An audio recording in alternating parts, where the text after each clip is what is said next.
প্রতিদিন হাজার হাজার যাত্রী নিয়ে ঢাকা দেওয়ানগঞ্জ রুটে চলাচল করে ভাওয়াল এক্সপ্রেস। যাত্রীদের গন্তব্যে পৌঁছে দিতে ট্রেনটিতে ব্যবহার করা হয় 2300 সিরিজের 14 নম্বর ইঞ্জিন। কানাডা থেকে 1968 সালে কেনা হয় ইঞ্জিনটি, যার মেয়াদ পেরিয়ে গেছে 30-35 বছর আগেই।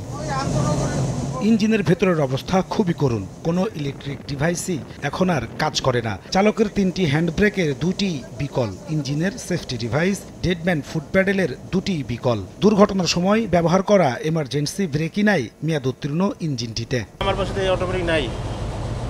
এখন তো যদি এলএম সাহেব কন্ট্রোল না করে তো আমি ব্রেক নাই, আমি তো কিছুই করতে পারবো না। কমলাপুরে দেখা যায় ঢাকা নারায়ণগঞ্জ রুটে চলাচলকারী 2500 সিরিজের ইঞ্জিন দিয়ে চলছে শান্টিং এর কাজ।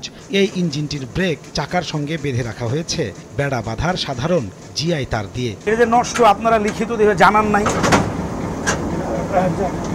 কোনো কাম হয় না।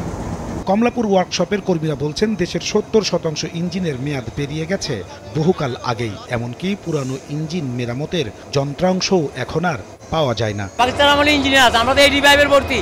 কিছু গাড়ি আছে, এগুলো এখনো চলতেছে। 1, 2, 3 ঢাকায় জমি জিতে নিন 100% ক্যাশব্যাক সহ 20 কোটি টাকার পুরস্কার। যোগাযোগ বিশেষজ্ঞরা বলছেন দ্রুত সংকট সমাধানে উদ্যোগ না নিলে হুমকির মুখে পড়বে রেল।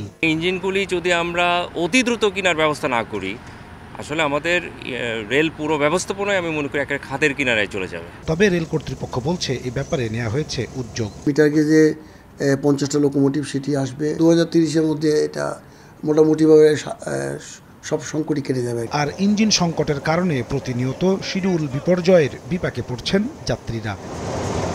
গত এক যুগে রেলের উন্নয়নে খরচ হয়েছে 1.5 লাখ কোটি টাকা, অথচ এখনও রেলের যাত্রী পরিবহন চলছে 70% মেয়াদ উত্তীর্ণ ইঞ্জিন দিয়েই। এর কারণে প্রতি বছর কমছে ট্রেনের গতি, বাড়ছে দুর্ঘটনা। নাজমুস সালেহী, সময় সংবাদ, ঢাকা।